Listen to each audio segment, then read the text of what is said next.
grabar. Entonces ahí está, y ya solamente es aquí darle a presentar. Bueno, listo. Pero un momentico, porque aquí hace entonces para pasar las diapositivas, ¿cómo hago? Doctor, tocaría darle esta flechita. ¿Y esto no les alcanza alguno al pupitre de ustedes para esa vaina? No, es que está amarrado con unas... Bueno, pues alguien que se haga aquí.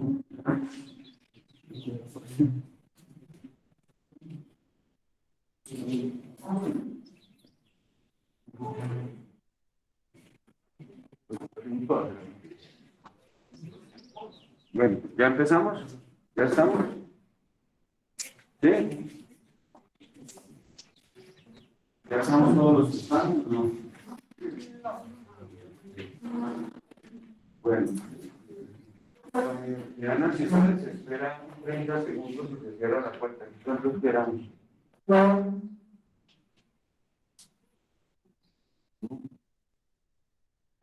¿Cuánto esperan aquí ustedes normalmente que llegue la gente? Luego van llegando.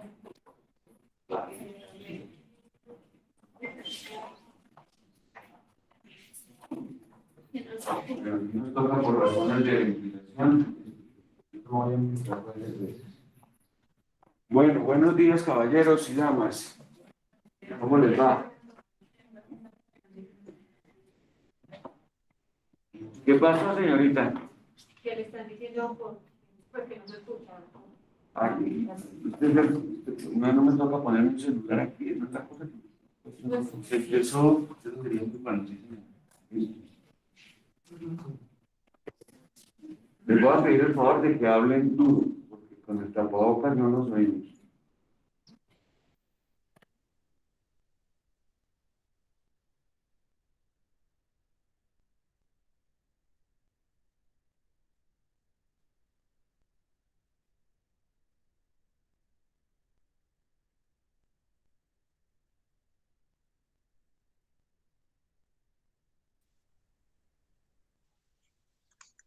¿Listo? Uy, ¿por qué las que las vamos a poner?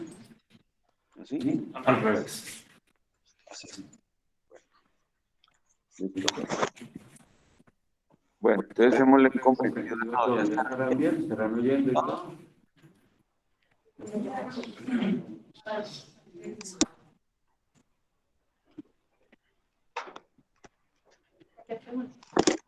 ¿Listo? ¿Arrancamos? Bueno. Bueno, muy buenos días. Jóvenes. ¿Cómo están? Mi Mi nombre nombre es es Gustavo. Gustavo Álvarez. Yo Yo soy soy médico egresado de la Universidad Javeriana hace ya mucho tiempo.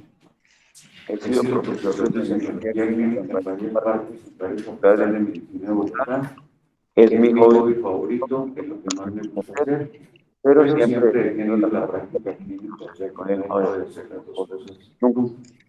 Por Por eso, eso a mí me gusta mucho darle a mis clases un aspecto práctico para que para que ustedes ustedes pues, encuentren encuentren la teoría más más profundo profunda en los libros y y puedan puedan ir irse formando formando pues, pues, de de una una manera manera sólida. sólida.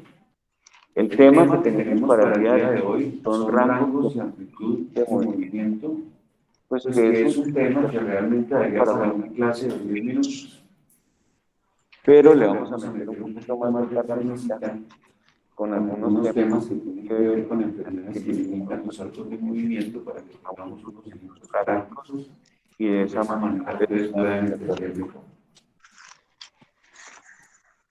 ¿Qué ¿Qué necesitamos necesitamos nosotros para para que haya movimiento?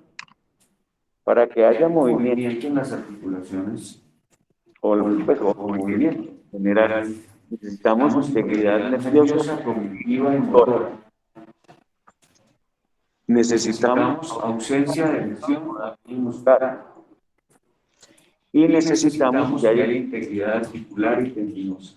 Estas son son tres tres condiciones que nosotros tenemos que tener claras claras para para que que el paciente podamos podamos examinar el el movimiento. movimiento. Si Si alguna de alguna de las tres falla, ¿qué pasó? ¿qué ¿Qué pasó? pasó? No, de que podríamos apagar la luz de allá para que se viera mejor la diapositiva. Sí, sí, se apaga.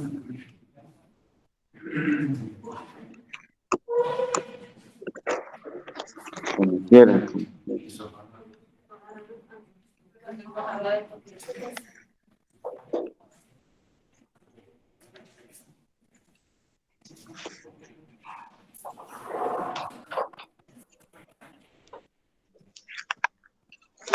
Bueno,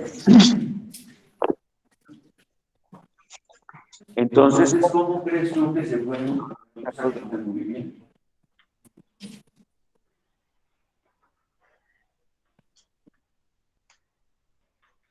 primero, ¿qué es un acto de movimiento? habla duro, duro. Por favor. Este semestre, toda Toda esta esta parte parte de ustedes como estudiantes pueden pueden decir todas las pendejadas que se les ocurran, donde no pueden cometer pendejadas es en el hospital. Aquí las pueden decir todas. y por lo Por lo general general, quien piensa que va a decir una pendejada termina diciendo algo que es muy importante. Las preguntas tontas son son las las más más importantes, importantes. creo. Créanme. Bueno, Pero ellos ustedes hablan. saben.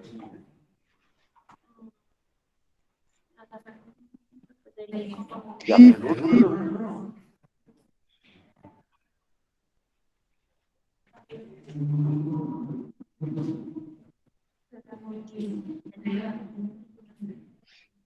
sí, pero ¿qué ¿Qué sería? sería? ¿Serán iguales los actos de movimiento en todas las articulaciones? Oh, No, entonces es entonces el rango rango del movimiento. No, porque es que no estamos no no estoy en estoy en declaración. declaraciones para la prensa ni nada de eso. Pongan Pongan atención, atención y vamos mirando, es que ahí me da mucho miedo cuando empiezan a escribir así, que que nos nos prestemos prestemos atención y atención y verán. verán, ahí tienen la presentación, ustedes la tienen. Sí, Sí, tomen tomen notas notas si quieren, pero no me quieran que como que hablé y de tener las las declaraciones. declaraciones. Entonces es Es lo lo que que cada cada articulación se mueve cuando está en una condición normal. El número, eso ¿eso en qué se puede medir? ¿En qué se mide el rango de movimiento? en En grados grados, que es lo que tenemos nosotros más. Entonces, para para eso se se inventaron inventaron un para aparatico valiosísimo.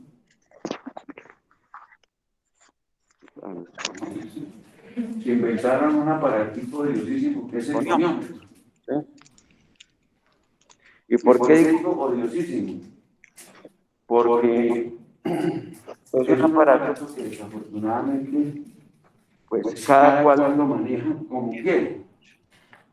y Y eso eso hace hace que que la la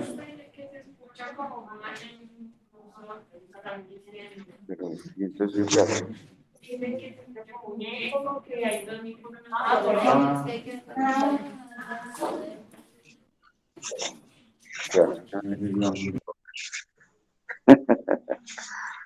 no, esperemos que ya. Bueno, entonces, bueno, si uno llega tarde y llega a hablar y a distraer a los compañeros, entonces, miren, yo espero una cosa, que aquí nosotros seamos serios en esto, porque es que esta clase es decir, esta y todas las clases es una oportunidad de aprendizaje y tenemos que tener todos claro, tenemos que venir a prestar atención, es mejor llegar a las clases habiendo leído sobre el tema para poder tener algo que contestar y que nosotros aquí podamos compartir. Yo les comparto la experiencia, ustedes comparten las dudas y seguramente todos nos vamos a enriquecer. Yo en toda clase algo aprendo también. Bueno, entonces estábamos hablando del goniómetro, que es un aparato que nos sirve a nosotros para medir los ángulos de las articulaciones, los ángulos de flexión de las articulaciones en grados. Entonces, cuando uno va a medir esto, pues uno pone el eje central, perdóname un momentico, entonces uno lo que hace es que pone esto, vamos a ponerlo sobre el centro de la articulación y le pido, entonces esto nosotros lo ponemos aquí, lo fijamos, ahí lo fijamos con el dedo, como ven esto se mueve, entonces aquí nosotros miramos y ponemos acá y aquí tenemos la lectura de la cuestión, entonces me da 120 grados, que es más o menos lo que nosotros tenemos que ver. Ahorita yo los dejo jugar con esto para que todos lo tengan, lo vayan mirando y toda esa cuestión. Eso pues no tiene ningún misterio ni nada. ¿Qué es lo que ocurre? Que en medicina nosotros tenemos una cosa que se llama el índice kappa. ¿Usted sabe qué es eso? No, pero en este momento no sé. ¿Sí lo he oído nombrar? Sí, sí, sí. ¿Alguien ha oído nombrar el índice kappa? El índice kappa es el grado de coincidencia que hay de dos observadores mirando un mismo examen. ¿Sí? Por ejemplo, una radiografía de tórax. La miras tú y tu compañera y dicen, hombre, vamos a ver qué coincidencia. Se supone que los dos están entrenados, pero se nota que hay diferencias. Hay exámenes en los cuales, por ejemplo, pues ver un TAC con una hemorragia subaracnoidea, pues sí, eso lo ve todo el mundo, ¿sí? Pero hay cosas que son difíciles de ver, cómo se interpretan determinadas cosas. Entonces, ese grado de interpretación hace que esto desafortunadamente pues tenga una gran variación. ¿Quién les está diciendo esto? No lo estoy diciendo yo. Cuando a mí me dieron esta clase, yo llamé a una gran amiga mía que es fisioterapeuta en los Estados Unidos y es una fisioterapeuta que es experta, tiene la formación para fijar incapacidades en Estados Unidos, que allá la cosa es seria. O sea, es una señora que sabe mucho. Le digo, oye, el goniómetro que se utiliza, dijo que eso qué. Ellos ya tienen otras medidas y otros aparatos que son más, pero nosotros pues aquí seguimos con esto y el que va a ser ortopedista y todo le sirve. Ahora, esto nos puede servir para rehabilitación, para alguna cosa, para ver si el paciente va mejorando, sí, eventualmente nos puede servir. O sea que sí es útil, pero no es tan exacto. ¿Estamos claros? Bueno. Entonces, ¿cuál es el gol estándar para medir ángulos? Hay goniómetros electrónicos. Desafortunadamente no encontré ninguno para traerles la fotico, pero hay goniómetros electrónicos, sí señor. Sigamos. Bueno, sigamos. Bueno, entonces aquí nosotros vamos a ver parte por parte. Ustedes ahí ven, y ahí tienen en la presentación, que todos la pueden tener, están los distintos ángulos de movimiento de la columna cervical.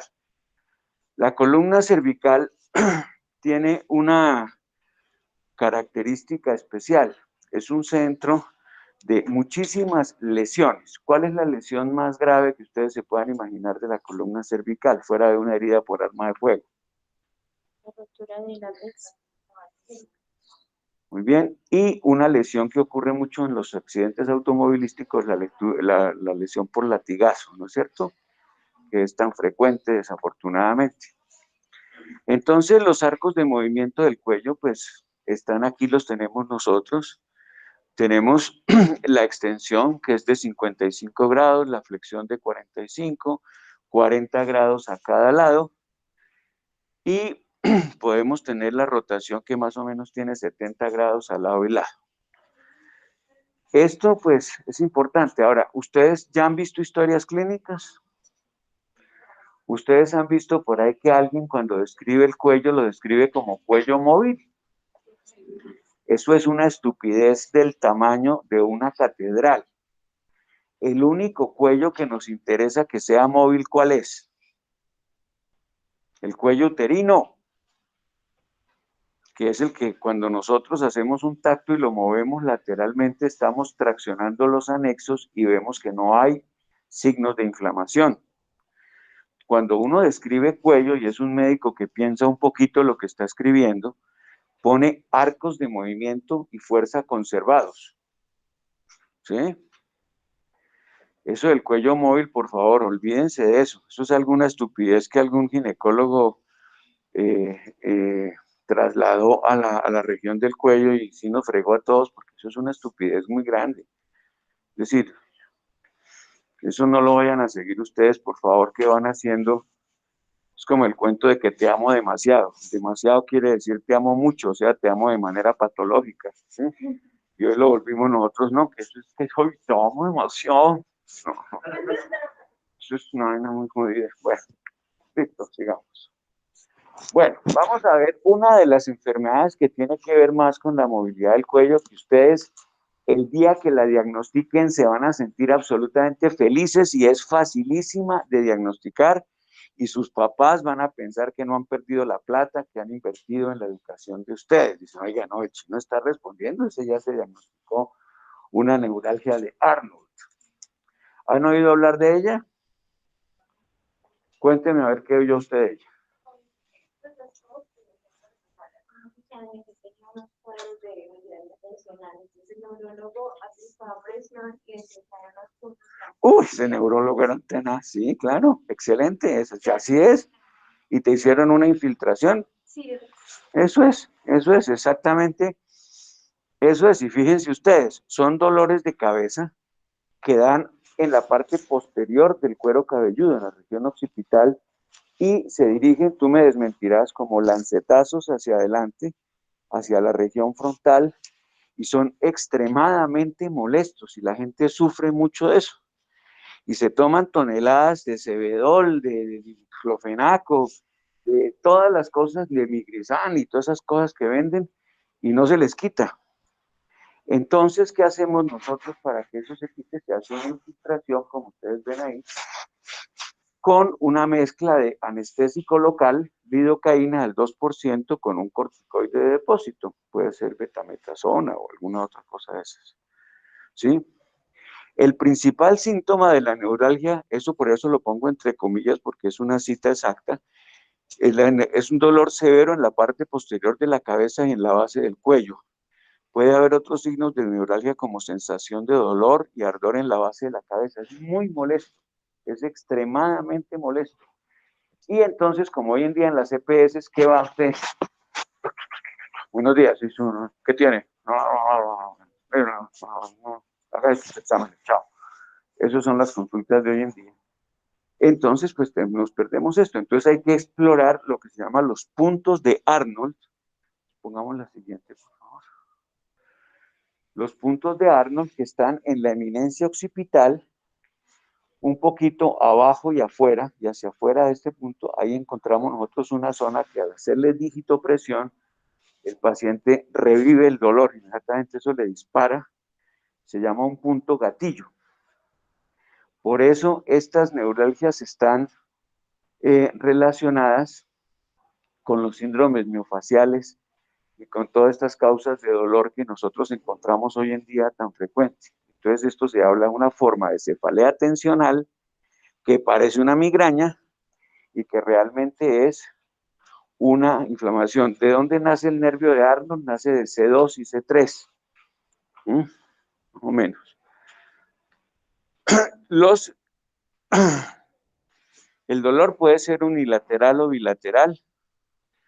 Son ataques paroxísticos recurrentes que pueden durar como segundos, como ¡pum!, un lancetazo de dolor así, ¡ta!, fuerte, o un dolor constante. La intensidad por lo general es muy alta y los pacientes a veces se llegan a desesperar, porque es que ustedes se imaginan lo que es un dolor constante ahí a toda hora y todo el mundo le da a usted diclofenaco y acetaminofén y no se le pasa, entonces la cosa es seria. ¿Qué es la alodinia?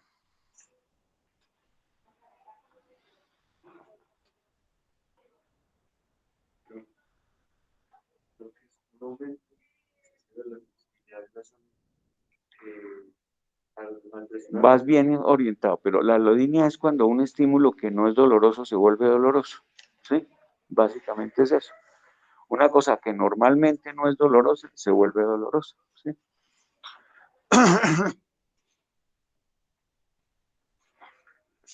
Bueno, entonces hay dolor a la palpación en la rama del nervio o nervios afectados y los puntos gatillo.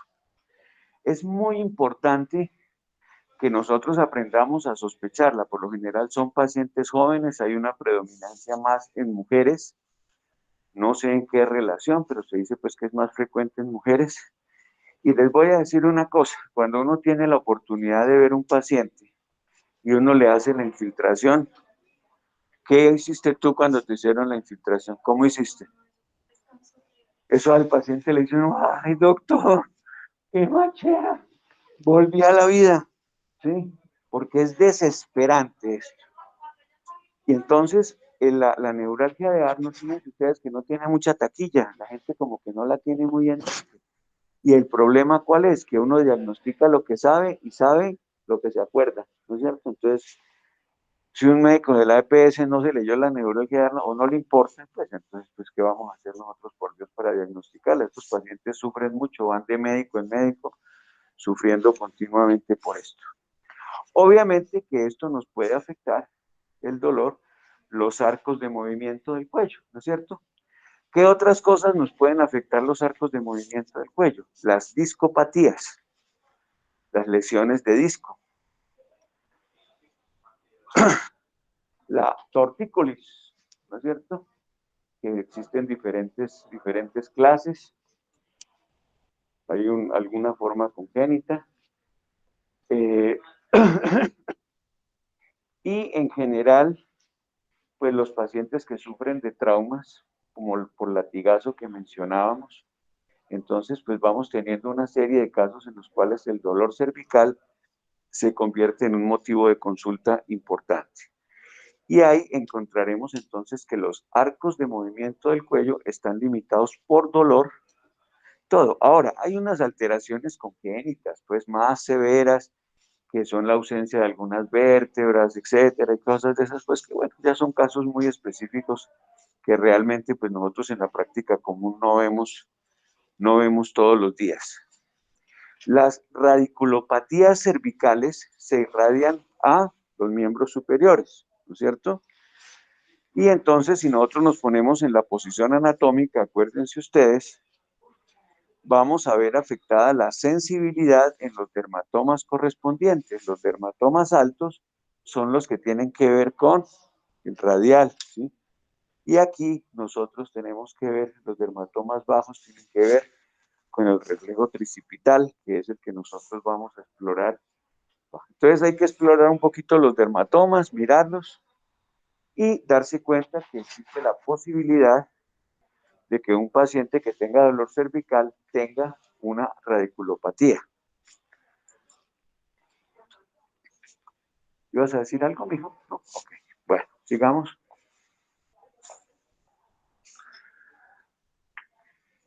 Entonces aquí entramos. La tensión cervical, ¿a qué la asignarías tú? Sería la neuralgia de Arnold, ¿no es cierto? La hernia de núcleo pulposo, pues ya la vimos, son la radiculopatía, la compresión de una raíz nerviosa. Tenemos la osteoartritis, la osteoporosis, las neoplasias, pues que estas sí pueden aparecer en cualquier parte, si es de cualquier ritmo. La estenosis del canal cervical y trastornos funcionales varios, que pueden ser malas posturas, el maltrato. Sobre todo uno ve en los trabajadores de algunas empresas que tienen que forzar, pues van a tener dolor cervical. Siempre. Sigamos. Bueno. ¿Está claro esto del hombro? ¿Hay alguna, de la columna cervical? ¿Hay alguna duda? ¿Aprendieron la neuralgia de Arnold? ¿Van a pensar en ella? Todas se preguntan, la neuralgia de Arnold, ¿por qué se podría ocasionar? ¿Qué ocasiona el dolor? Bueno, eso es una pregunta muy importante. Eso está relacionado, dicen que con cefalea de tipo tensional. Es decir, se genera un círculo vicioso entre tensión y espasmo, espasmo, tensión, ¿sí? Por eso al poner un anestésico local con cortisona, tú rompes ese ciclo, ¿sí?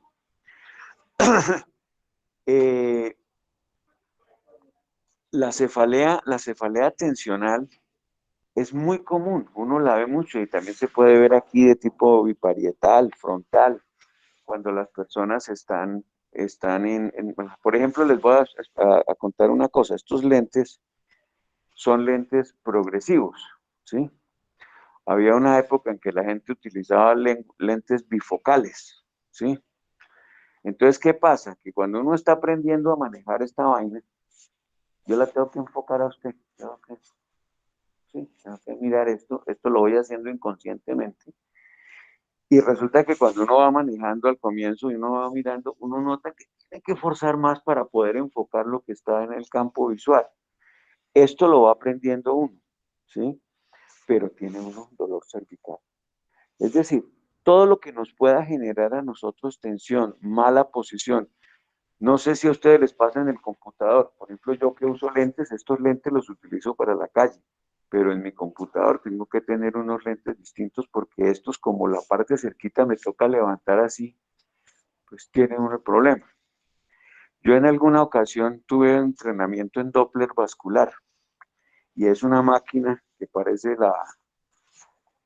la consola de un Boeing 747, esa vaina es así de grande, eso tiene miles de botones y de cosas, y uno tiene aquí el transductor y uno tiene que estar mirando aquí, haciendo cosas y tomando fotos. El dolor cervical fue brutal, ¿sí? Es decir, sobre todo la parte de posiciones que uno adopte. Entonces es muy importante eso. Por eso la gente utiliza los cuellos, los famosos cuellos, esos tan incómodos, que son incómodos, pero para el que tiene dolor son cómodos, porque, porque le mantienen la cabeza en su puesto. Pero fíjate lo importante, muy bien la pregunta. Ok. Bueno, esta otra articulación, la articulación del hombro, es la articulación más móvil del cuerpo, ¿no es cierto? Es la que más utilizamos. Tiene unos rangos de movimiento, pues ustedes ven, 180 grados para arriba, la abducción la vemos nosotros ahí en 50 grados, atrás 50. Estos datos, pues bueno, son importantes, pero nosotros tenemos muchos arcos de movimiento en esta articulación y desafortunadamente hoy en día las lesiones del manguito rotador, son un grupo de tendones que tienen que ver con la fijación del húmero dentro de la cavidad glenoidea y su movilidad está dada por los tendones de tres músculos que pasan por un espacio subacromial que hay entre el acromion y el húmero, que es uno de los sitios que están mal diseñados en el ser humano. Nosotros tenemos dos sitios de mal diseño, que son esa zona y la otra, la pequeña arteria que irriga la cabeza del fémur, que es una arteria pequeñita, ¿no? Creo que ustedes en anatomía no la vieron, ¿o sí la vieron? ¿Ah? ¿Ustedes no han hecho disección en cadáver? Todavía no. Pues esa arteria es muy difícil de ver, porque ustedes han visto esa gente que hace esa pendejada que se llama el bubble jumping, ¿sí? O sea, tirarse de cabeza como un idiota hasta una vaina para tirarse las caderas, ¿sí? Ellos les ponen arneses y le ponen una cantidad de cosas, pero el jalonazo que se da sobre las articulaciones es brutal. Y entonces eso puede producir una necrosis avascular de las cabezas femorales. En el hombro pasa que vamos a la siguiente, mijo. Ahorita nos devolvemos. Entonces ustedes ven acá, este es el tendón del manguito rotador, que se forma un solo tendón, aquí se ve mejor por esta parte. Entonces, entonces, ¿qué pasa? Que al pasar aquí sobre el acromion, pasemos la siguiente, que creo que tiene ahí, muestra más. Aquí se muestra más la fricción. Esta es una bursa, aquí tenemos el ligamento acromio clavicular, aquí está la bursa. Entonces, yo quiero que ustedes se imaginen eso. Tenemos el acromion aquí encima, tóquense todos el acromion, ¿sí? Y fíjense que ahí está la cabeza del húmero, ¿no es cierto? Y hagan así, y ahí está pasando el tendón del manguito rotador, él está pasando por aquí continuamente, esta fricción continuamente. Entonces, ¿qué hace? Que primero lo inflama y luego lo daña. Y esta parte de acá, existen varias bursas, ¿sí? Y entonces es lo que se llama una bursitis. Quienes tienen lesión de ahí tienen una crepitación, porque realmente eso se calcifica. Al cicatrizarse que se calcifica y entonces se nos genera eso. Si tienen ya la abstracción, tenemos el supraespinoso, el infraespinoso, el redondo menor, salen de la escápula, forman un tendón, ese tendón pasa entre el acromion y el húmero, llega y se fija en el húmero y es el que le da estos movimientos al miembro superior. ¿Está claro? Entonces, ¿qué pasa? Devolvámonos. Eso. Entonces, con la edad no perdona, ¿no es cierto? Entonces, los cambios artrósicos que puedan ocurrir nos van causando estrechamiento de esa región, de esa zonita, y al pasar el tendón se va raspando, se va raspando, se va raspando, y se va raspando la bursa y el tendón se van raspando, y esa fricción nos va. Los microtraumas. ¿Quiénes hacen microtrauma de esta zona? Por ejemplo, las personas que trabajan con martillo neumático, por ejemplo, ¿sí? Las personas que tienen que estar arando, las personas que tienen trabajo con los miembros superiores. En Bogotá hay mucha industria de flores, la floricultura, y a estas señoras las ponen a coger los ramos, a cortarlos y a subirlos a unos estantes. Entonces ellos todo el día están haciendo esto, todos los días. Ponen el carpo y el hombro, y llegan con unos dolores de hombro brutales a la consulta. El sobreuso es lo mismo, ¿no es cierto? Microtrauma, sobreuso, y el deporte. Esto es lo que se llama el hombro de nadador, ¿sí? Que es muy común. ¿Alguien aquí practica natación de larga distancia? ¿Sí? Bueno, cuidarte. Yo no me cuidé y ya tengo mi lesión de manguito rotador. Porque es muy rico nadar. Yo creo que es de los deportes más chéveres que hay en el mundo, pero cuando a uno le duele, ya deja de ser rico. Sigamos. Bueno. Entonces aquí tenemos una cosa importante. Cuando nosotros vamos a ver el paciente que tiene una lesión de hombro, pues lo primero que pensamos es en una bursitis subacromial o en una lesión del manguito rotador, que va prácticamente lo mismo, ¿sí? Si ustedes se dan cuenta, prácticamente es lo mismo. Hay unas diferencias. Entonces, por eso, estos doctores, que son colombianos, son de la Sociedad Colombiana de Ortopedia, han publicado este artículo, que es muy interesante, ahí ustedes lo pueden leer y es muy bueno. Y él dice, hombre, mire, nosotros encontramos muchas pruebas positivas, pero no podemos decir clínicamente si corresponden específicamente a una entidad u otra, pero es muy importante saberlas hacer. No vamos a escoger todas las maniobras y todo eso, porque eso es muy aburridor. Hay que aprender. Yo siempre he dicho que es mejor poquito, pero finito, ¿no es cierto? Que usted sepa lo que está haciendo y no que tenga 8 maniobras pues para escoger y se confunda entre ellas y confunda los resultados. Entonces, es mejor que hagamos las cosas bien. Que pensemos en esta articulación, imaginémonos lo que ya vimos allá y nos vamos a dar cuenta que vamos a entender qué es lo que pasa con algunas maniobras que son realmente muy sencillas. Hagamos la siguiente. Bueno, entonces aquí tenemos nosotros varias maniobras que ustedes van a ver para determinar, hacer la exploración del arco subacromial, que es el pinzamiento que se hace entre la cabeza del húmero y el acromio de estas estructuras que pasan y se deslizan por ahí. Entonces ustedes ven esta prueba, acá, venga usted que se está moviendo, venga, la hacemos. ¿Trajo su carnet de la EPS para poderlo mirar? No. Entonces, ¿qué hacemos? Cogemos y le decimos al paciente simplemente que haga esto. Todo lo que duela cuando el paciente pasa este arco es manguito rotador. Eso es lo primero que uno tiene que tener claro. Entonces, uno al paciente le pide que haga esto. Hazlo. Súbelo, hasta arriba, hasta los 180 que ya vimos, ¿no es cierto?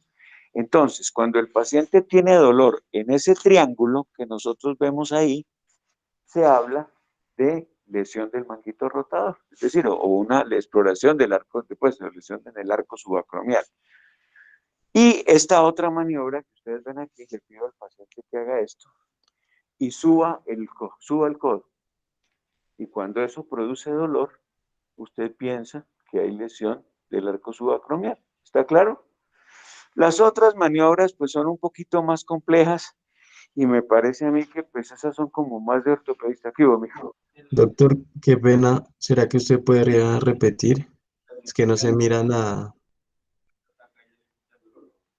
Debe desaparecer el dolor, sí, debe, pero es que, a ver, a mí no me gusta ser tan dogmático en eso porque uno ve que los pacientes, no, como no leen los libros para enfermarse, entonces queda uno mal, ¿sí?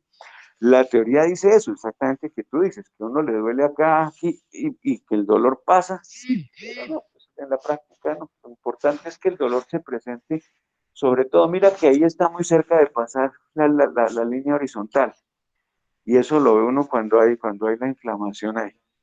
Sí, siéntate. ¿Qué tipo de casos de cuántos de movimiento pueden ver hacia la cámara? Ah, El compañero que está inscrito.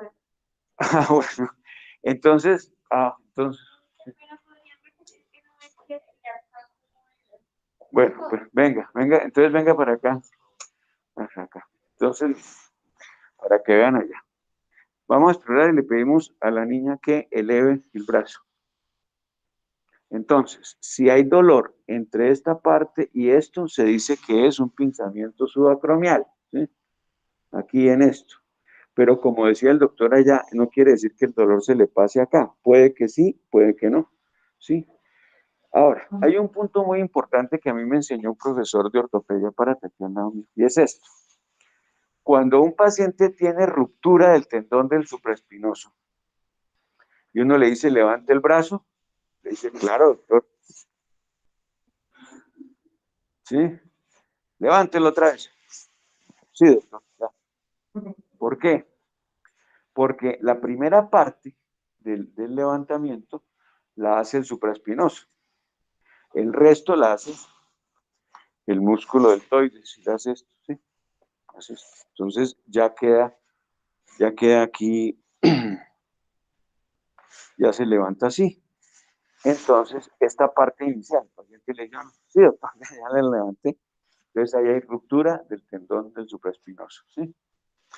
Bueno, esta otra maniobra, que es muy sencilla, se le pide al paciente, levanta el codo, y esto tú sientes la tensión acá, ¿no es cierto? Aquí se siente la tensión, esto es muy importante. Estas son, digamos, maniobras de uso práctico, con que se aprendan estas dos son muy importantes, no vamos a aprender más. En el artículo los artículos que les voy a dejar de bibliografía, ahí están todas y tienen nombres propios, pero yo por principio personal, yo pongo en la historia clínica pruebas de provocación de dolor para lesión de manguito rotador positivas. Punto. Porque es que los nombres propios son muy aburridores, ¿sí? Además, no todo el mundo lo sabe escribir bien y todos tenemos letra de médico, entonces eso nos queda muy complicado, sigamos. Bueno, ahí dice, el pinzamiento subacromial comprende un amplio número de patologías del espacio subacromial, entre las cuales se incluyen la bursitis subacromial, la tendinitis calcificante, ruptura parcial del manguito de los rotadores, pinzamiento dinámico con tendinopatía adicional y compresión subacromial del bíceps. El bíceps está metido ahí también, ustedes aquí se lo tocan en una corredera que tenemos en el miembro superior aquí, se tocan un huequito, ahí va el bíceps, la porción larga del tendón del bíceps, ¿sí? Ahora, ¿qué es importante? ¿Qué es importante? Yo me ahogo con esta. Bueno, cuando uno presenta patología de hombro, es supremamente incapacitante. Y los pacientes, cuando no se tratan, van dejándolo quietico, quietico, y cada vez lo van utilizando menos y menos, y se presenta una situación que se llama hombro congelado. Es cuando ya hay prácticamente una artrosis ahí, una artrodesis casi, entonces queda el paciente con el hombro congelado. Uno esperaría que nunca le llegue un paciente así porque ya es muy difícil que el paciente se pueda recuperar. ¿Sí? ¿Está claro? Ahora bien, les voy a contar una experiencia personal. Cuando a mí me empezó el dolor, yo hacía triatlón. Yo terminaba. Ay, fui a que me hicieran una ecografía. Pues hablé con un ortopedista amigo y me dijo, que te hagan una ecografía. La ecografía me la hizo una niña que había sido alumna mía.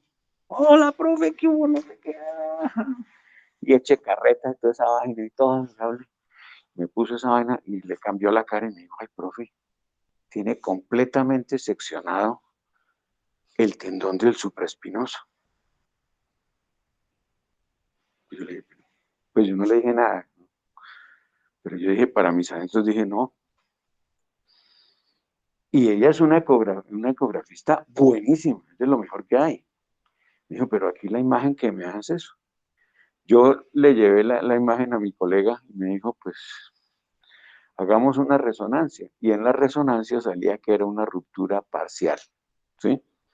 ¿Por qué? ¿Por qué les muestro esto? Porque la clínica predomina. Yo puedo hacer esto perfectamente. Si lo tuviera roto, no lo podía hacer, así de sencillo, ¿sí? Entonces es muy importante que tengamos en cuenta eso, ¿sí? Sigamos, por favor. Bueno, entonces aquí tenemos el famoso supraespinoso, que este es el que se rompe el tendón. Yo creo que ya todos tenemos esa imagen mental clara, ¿no es cierto? Nos quedó clarita y ya sabemos. Entonces, venga para acá. Lo mismo le hacemos aquí a esto. Entonces, mire, la primera prueba es suba hasta acá y haga fuerza para arriba. ¿Sí? Esto no lo puede hacer con la ruptura del supraespinoso. Allá en la B, uno le pone el brazo así y abajo, ¿sí? Ahora esto, usted me empuja mi mano, ¿sí? Ahí se ve la maniobra. Y esta, para afuera, ¿sí? Contrarresistencia. ¿Ven que no es nada difícil? Entonces, a ver, venga su merced, explórele a ella todo lo que hemos visto y usted le dice que está lesionada. Pídale el carnet de la EPS, eso sí, ¿no? Bueno, entonces, pero para la verdad sí que la presión del monitor rotada. Entonces me pido que alce bien el brazo y si tiene dolor. No, acuérdate que este es el espacio subacromial, ¿sí? Entonces, que es el arco de movimiento este así, ¿sí? Listo, listo, sigue. Pero si no lo puedo subir, entonces tendría presión del monitor rotada. Sí, También le puedo pedir que ponga esa mano en el hombro y le trato de subir hacia acá. no, contrarresistencia tuya. Tú le pones la mano y que ella te empuje para arriba. Empuja, empuja. ¿Sí? Eso. Ujú. Ahora nos vamos para el tendón. Acuérdate que leímos que todas las maniobras pueden ser positivas, pero no tienen la especificidad como para decirnos con exactitud cuál es. Digamos que lo dejamos a nivel de lo que es la práctica general. ¿Qué estamos determinando en este momento? Que hay una lesión estructural del hombro. Sintomática, porque hay lesiones que son asintomáticas que no requieren tratamiento. Pero aquí, porque es lo que nosotros tenemos que determinar y aproximarnos. Si es una bursitis, entonces, si es una bursitis, sube, tan, tan, y aquí nosotros vamos a sentir que esto hace crack, crack, eso se siente mucho, se siente el crujido, se siente muy bien. Ahora miremos estas pruebas, síguele. Doctor, entonces para estar más seguro tiene que mandar una ecografía. No, no, pero espere. Primero, mírelo. Entonces, ¿cómo hacemos para saber eso? Tenemos una cosa que se llama la historia clínica. ¿Mm? Por historia clínica, tú puedes sospechar más si es una simple bursitis o es, no una simple porque es muy dolorosa, sino una lesión una ruptura, una lesión pues, tendinosa. Eso ya te lo va a decir el tiempo, te lo va a decir el tiempo que lleva. Si un paciente tiene esto reciente, ¿en qué pensamos? En una bursitis. Si es una lesión más crónica, ¿en qué pensamos? En una ruptura, ¿sí? Y vamos a hacer estas pruebas, ¿sí? Pero ya les digo, aquí lo importante es que nosotros tengamos sepamos qué hacer, no que lleguemos allá a la EPS, oiga, mueva esta vaina así, hágalo. Está como enferma del hombro, ¿sí? Y ya, ¿sí? ¿Qué es lo que uno ve? Sino que hagamos las cosas como son, ya sabemos, ¿sí? Si es el pensamiento subacromial, entonces esto, y aquí nos hacemos la prueba, ¿sí? Y si pensamos en que el tendón del supraespinoso puede estar comprometido y roto, pues dejamos a ver si el brazo cae, que lo suba contra resistencia, ¿sí? Hacemos la prueba esta, echa para atrás, ¿sí? Y aquí le decimos que eche para afuera, ¿sí? Básicamente. Bueno, ya, listo. Sí. Bueno, el codo. ¿Sí están entendiendo, doctores? Sí. Cuando a estas lesiones de tendón, pues, que se hace. O sea, al paciente se le recomienda como cambiar estilos de vida o... Ay, usted fíjese que esas preguntas son muy importantes, ya te lo digo. Perfecto, mi corazón. Eso hay que preguntárselo a uno porque es que uno es médico, ¿no es cierto? Listo, ya vamos a ver eso. Entonces, ¿qué hacemos con el hombro? Pues en muchas escuelas de ortopedia se utilizan las infiltraciones, igual que con el cuento del Arnold. Utilizamos una mezcla al 50% de lidocaína con un corticoide de depósito y se hace una infiltración. En algunas partes hacen la infiltración durante el examen físico y entonces le ponen al paciente aquí el abordaje es posterior por el acromión, se entra por, devolvámonos, ¿no? Se entra por acá, no, miramos la anterior, a ver si vemos. Se entra aquí, desde atrás, se entra y se va a infiltrar aquí en la bursa, ¿sí? Y entonces se va a infiltrar eso y el paciente siente la mejoría ahí mismo. Si tú sientes la mejoría ahí mismo, ¿qué quiere decir? Que no hay una lesión estructural que impida el movimiento. Entonces lo más probable es que sea solo la bursitis y te va a mejorar un tiempito. El anestésico rompe el ciclo dolor, espasmo, espasmo, dolor, espasmo, dolor, espasmo, dolor, ¿sí? Entonces ahí eso es. Ahora, desafortunadamente yo no pude volver a nadar. ¿Sí? Porque si me pongo a nadar, voy contra el 11º mandamiento. ¿Cuál es? No pendejear, ¿sí? Porque va a salir, o uno llegar uno a la playa, así, voy a nadar y salir, que es como ridículo, ¿no es cierto? Eso no tiene ningún sentido. Además es muy doloroso. A mí alguna vez me pasó y todo eso. Y las dos cosas que más amo, que son la natación y el buceo, no he podido volverlos a practicar. Ahora, el buceo seguramente sí lo puedo practicar porque en el buceo no se debe nadar, ¿no? Dicen que el buzo más malo es el que hace así. Cuando uno va buceando y lo va haciendo así, no sabe, no tiene ni idea. El buzo uno va así. Pero la cosa es que arriba a veces sí hay que nadar. Entonces, estoy ensayando el estilo pecho, que parece que tiene menos acción sobre esto. Yo precisamente aquí vi la piscina y algún día me miraré a ver si puedo volver otra vez a nadar, porque a mí me gusta mucho el agua. Bueno, sigamos. O sea, cambio en el estilo de vida. Ahora, se hace cirugía. ¿A quién le hicieron cirugía? A todos los tenistas, ¿no han visto? A Rafael Nadal creo que le hicieron, a varios les han hecho esos nombres impronunciables de checo y polaco que no sé cómo se pronuncian. Todo eso, ellos se lesionan los ligamentos cruzados, los codos y los hombros, ¿no? Entonces todo eso les pasa a ellos. Bueno, ahora tenemos el codo. Pues el codo vemos que tiene una flexión de 160, la supinación y la pronación de 90, ¿sí? Y la extensión de 180 grados. Pues que es apenas lógico, ¿no es cierto? Eso no necesitamos goniómetro para medirlo. Cuando está limitado, pues bueno, ahí medimos con el goniómetro. Si hay la limitación, ya sabemos de dónde partimos y vemos una limitación y posiblemente en la rehabilitación vamos a mirar eso. Ahora bien, cuando nosotros estamos en el servicio de urgencias, es muy común encontrar que nos lleguen pacientes, sobre todo niños con fracturas de codo. Es lo más común. Encontramos mucho eso y es importante siempre sospecharla para no provocar un daño peor.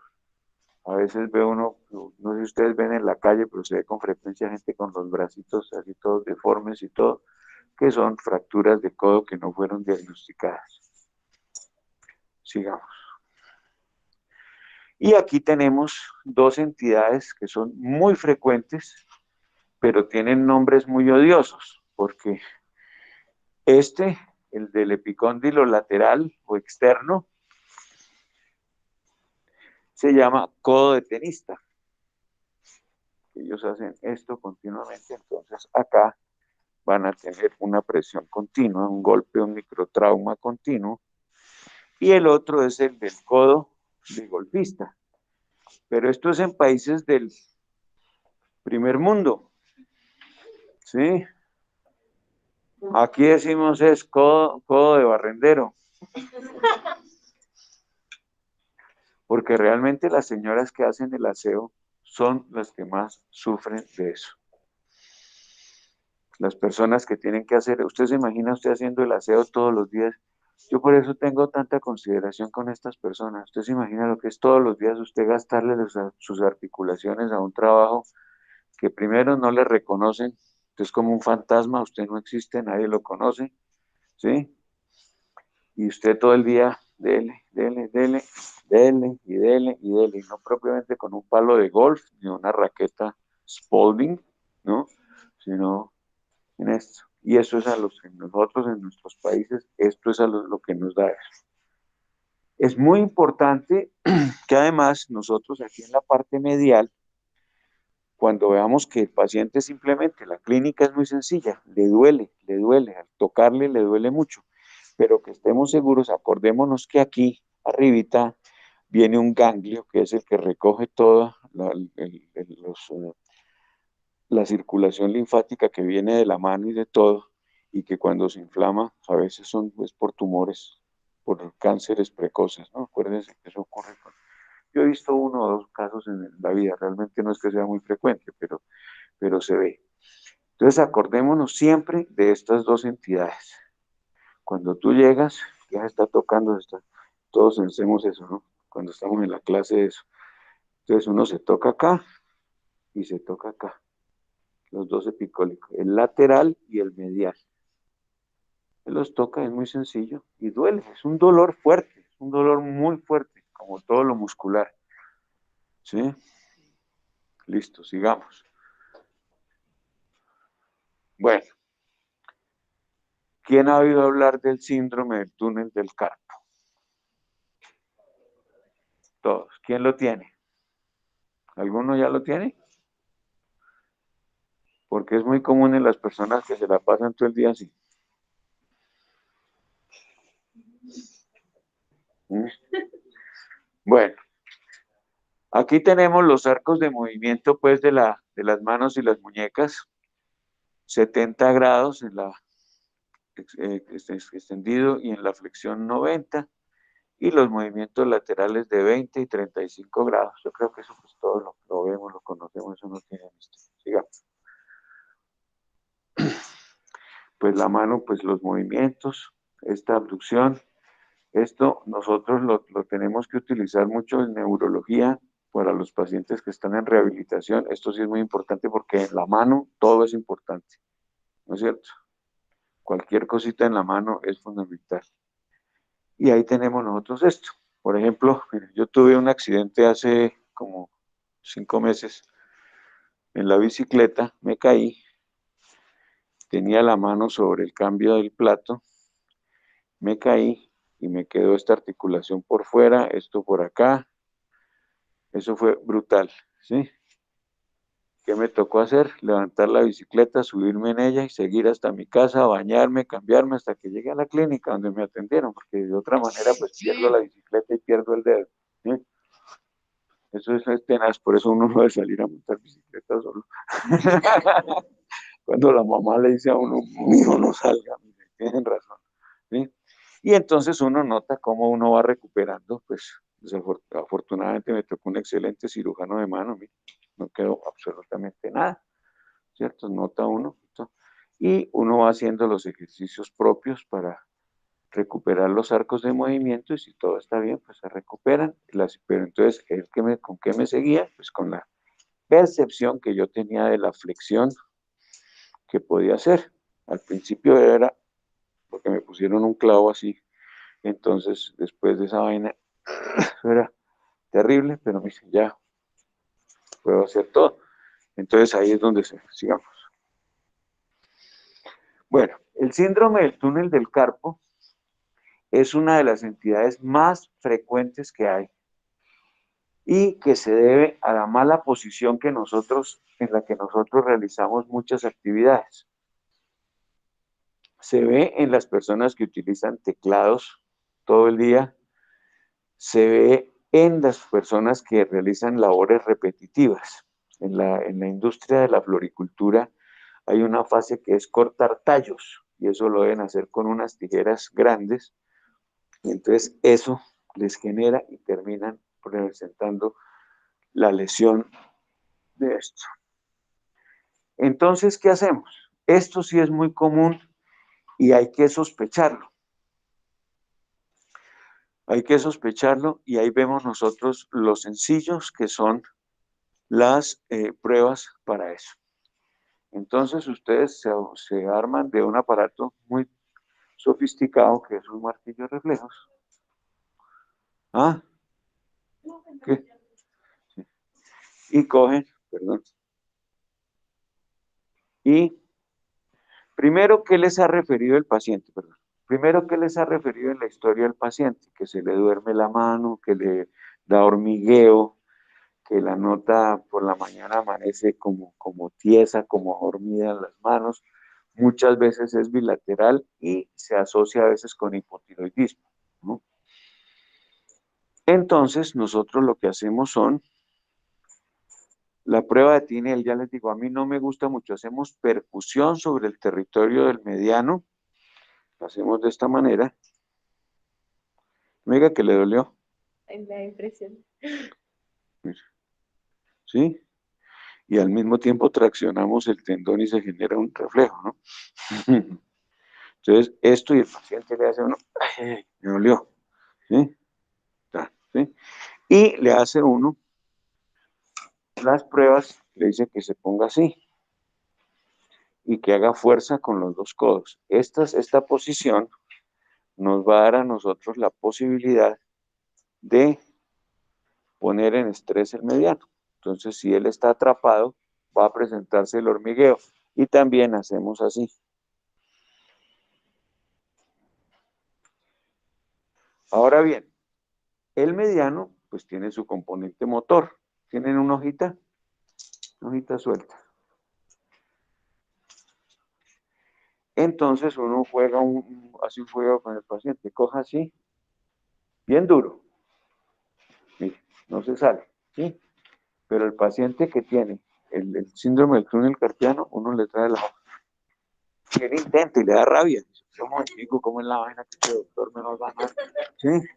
Y todo. Entonces uno le hace así. Entonces uno, mire, esto es lo normal, ¿sí? Mire la otra mano.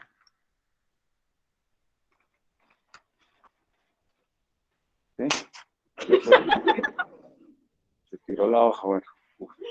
Entonces, tenemos nosotros, esto es muy sencillo. ¿Qué se demora uno haciendo ese diagnóstico y examinando al paciente? Nada. Y con estas cosas tan sencillas, pues uno va a poder examinar adecuadamente a un paciente y hacerle el diagnóstico. Yo les voy a contar una cosa, estas pruebas tienen tanta sensibilidad como la que tiene cualquier examen, el electromiograma, lo que crea que le van a hacer al paciente, es exactamente lo mismo. De hecho, pasa como con el morfi, el morfi ecográfico. Ustedes ya vieron gastro, ¿sí? el morfio ecográfico. Dicen, no, es que el morfio ecográfico. Pues, claro, si se le pide morfio, se le pide ecografía a todo el que tiene morfio positivo, pues con el transductor tiene la misma vaina, ¿no? Entonces son esas pendejadas de que los radiólogos dicen, no, es que tiene morfio ecográfico. Si lo tiene clínicamente, pues cómo no lo va a tener si le va a zampar esa vaina y se la va a poner y le va a doler. Pues sí, lo mismo, ¿sí? Entonces, a esto le hacen electromiografía y le hacen cantidad de cosas y todo, ¿no? ¿Cuál es el tratamiento? Hay unas férulas especiales para dormir, para hacer que durante unas horas el músculo, los músculos, los nervios y estos tejidos que están inflamados descansen. Los músculos, ¿por qué lo digo? Porque ellos son los que están provocando la tracción y la sensación desagradable de espasmo, de falta de movimiento. Y también bajar de peso. No me pregunten por qué, pero bajando de peso muchos pacientes mejoran. Es que bajar de peso es lo mejor que puede haber. Eso sí es siguiente. Bueno, la cadera. Hasta ahora vamos bien. Vamos bien. ¿Sí están aprendiendo algo? Sí. Bueno. Ahora bien, los movimientos de la cadera. La cadera, ustedes todos tienen un abuelito que ya le hicieron reemplazo de cadera, ¿no es cierto? ¿Mm? Yo no tuve abuelitos que alcanzaran a hacer el reemplazo de cadera. Pero, pero la mayoría de las personas pues tienen esa circunstancia, que ya vemos, es una cirugía. Yo tengo un primo que es ortopedista en Estados Unidos que se gana millones de dólares al año haciendo solamente caderas. Médico de la Universidad del Bosque, pero él era ciudadano americano y se fue para allá. Y él no vive sino de las caderas todo el día. Entonces, tenemos nosotros, pues ahí están los arcos de movimiento que tenemos en la cadera, pero la cadera es una articulación que nosotros tenemos que aprender a examinar, sobre todo cuando hay dolor de cadera. ¿Alguien ha oído hablar de la enfermedad de Pertes? La enfermedad de Pertes se escribe T-H-E-S, Pertes. La enfermedad de Pertes es una necrosis avascular de la cabeza del fémur. Y estos son niños que se van a quejar de dolor en la cadera muy frecuente con incapacidad funcional. También tenemos casos de artritis aguda, que eso ya es muy raro, pero en alguna época se veía en la rodilla y en la cadera provocada por tifoidea, por ejemplo. Es muy raro, hoy en día eso ya casi no se ve. Era predilección por la rodilla, pero se describían casos en la cadera. Pero la enfermedad que más vemos es la artrosis de cadera provocada por la edad, el envejecimiento. Tiene una incidencia mayor en mujeres y se ve mucho de manera precoz en niños, en adultos que de niños no se les hizo el diagnóstico adecuado de una displasia o luxación congénita de cadera. Cuando los niños nacen, nosotros les hacíamos las pruebas clínicas para eso y era muy importante hacerlas. Como hoy en día se inventaron que eso tiene que ser con ecografía y con no sé qué más cantidad de cosas, entonces se las hacen a los niños después de que nacen, unos días después, y muchas personas no van a llevar los niños porque el niño está haciendo mucho frío, que no sé qué me irán a hacer. Y entonces se presentan esta serie de problemas. Aquí hay un chisme que les voy a contar, pero no se lo cuenten a nadie. Cuando uno ve niños con escleróticas azules, no sé si ustedes han visto que hay personas que tienen las escleróticas más azules que blancas, ¿sí los han visto? Esos pacientes casi todos tienen problema de exceso de tejido elástico y entonces la luxación de cadera en ellos es más frecuente. Pero eso es un chisme, así, eso no está escrito en ninguna parte, pero sí lo ve uno y algún profesor de pediatría nos decía, ojo con las escleras, jóvenes, miren eso siempre bien, entonces hay que creerle a los viejos, ¿no es cierto? Entonces, eso es muy importante. A mí una vez me llevaron a consulta a una niña, ay doctor, es que ella es tan consentida, la tenían cargadita, ya tenía como 5 años. Es que ella es tan consentida, doctor, y es que ella no le gusta caminar. Y cuando yo la puse a caminar, la niña caminaba así, lo más tiernas, las dos caderas luxadas, ¿no? Y ya no había nada, pues ya lo que había que hacer eran ya cirugías muy invasivas, muy complicadas para arreglarles el problema. Entonces, eso es una circunstancia complicada. ¿Qué han oído ustedes más de la cadera? En mi caso, yo tengo cara ¿Cadera qué? de bailarina, pues tuve una lesión por bailar ballet, por desastre. Por desgaste. Y te da dolor, el dolor. Eso sí, pues es. O sea, es una forma de artrosis de cadera que pues hay que cuidarla, ¿no? Nunca subir de peso. Eso es básicamente lo que hay que hacer. Bueno, algún abuelito se le ha fracturado la cadera? Estás bastante, mucha incidencia de problemas de cadera. ¿Y cómo fue el accidente del viejito? Mi abuela tiene, ella se cayó. Entonces, Bueno, entonces aquí hay un punto, y es que primero viene la fractura y después viene la caída. Son caderas que están en el cuello del fémur, se presenta la ruptura y el paciente se cae. Y todo el mundo dice, no, es que se cayó y se rompió, no. Por lo general es al revés. Primero se rompe la cadera, se fractura y cae el paciente. Pongamos la siguiente. Y para que ustedes queden bien, ¿qué vemos en ese paciente que tiene fracturada la cadera derecha? ¿Qué le ves, mijo? Muy importante. Bueno, asimetría ¿en qué sentido? En la longitud de la... Exactamente, muy buena la observación, exactamente. Es un acortamiento y ¿qué hay?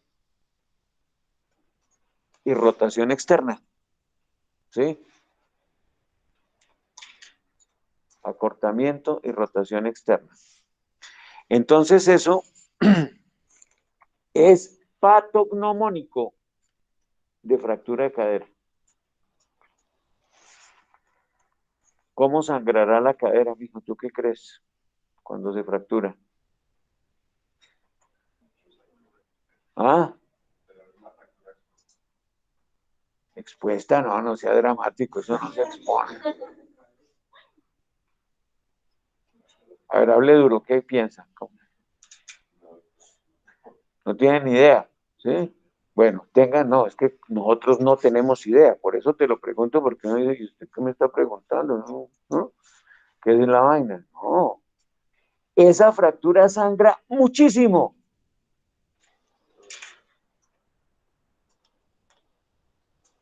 Y si sangra muchísimo, el paciente puede entrar en un shock hipovolémico y se puede morir. Entonces, siempre que ustedes les llegue a urgencias un viejito que se cayó y que se cayó de la cadera y que está fracturado, inmediatamente a pedirle a reservarle sangre, porque se mueren de eso. Y uno cree que no. Listo, sigamos. Bueno, la rodilla. Cuando pensamos en la rodilla, ¿en quién pensamos, doctor? ¿En quién pensamos con la rodilla?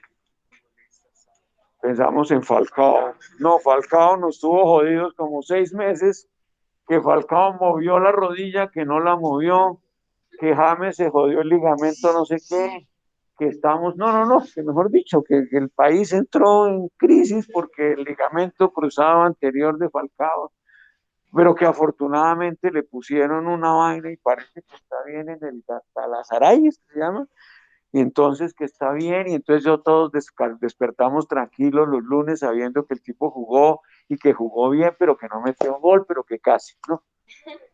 ¿Por qué les digo esto? Porque es que a mí me da mucha risa porque me llegaban a la consulta los chinos jóvenes. No, doctor, es que me jodió el ligamento jugando fútbol. Bien, marica. ¿Para qué se ponen a jugar así? No, es que hay que meterle lo mismo. Le dije, mire, la diferencia entre James Falcao y usted es que ellos dos tienen en la cuenta bancaria 60 millones de euros mínimo y usted no tiene ni el mínimo, se lo gana todavía. Y usted además sí tiene que trabajar, ellos tienen es que jugar. Si al tipo le dicen que no puede volver a jugar, pues los periodistas deportivos se van a morir, pero en cambio usted sí necesita tener su familia.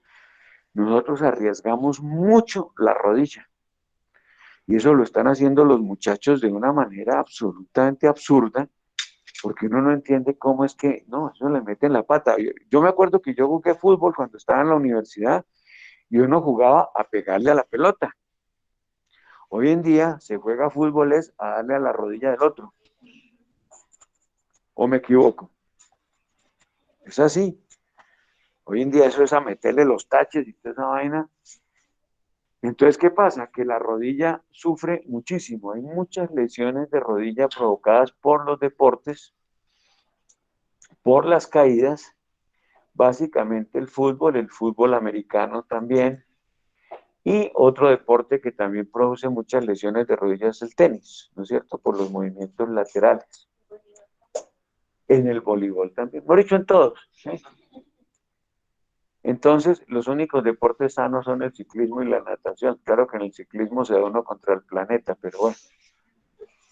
Pero entonces, ¿qué pasa con esto, doctores? Uno tiene que mirar porque mucha gente llega con dolor de rodilla y tú mencionabas los meniscos, ¿no es cierto? Uno dice los meniscos, tiene lesionados los meniscos. ¿Qué son los meniscos? ¿Ah?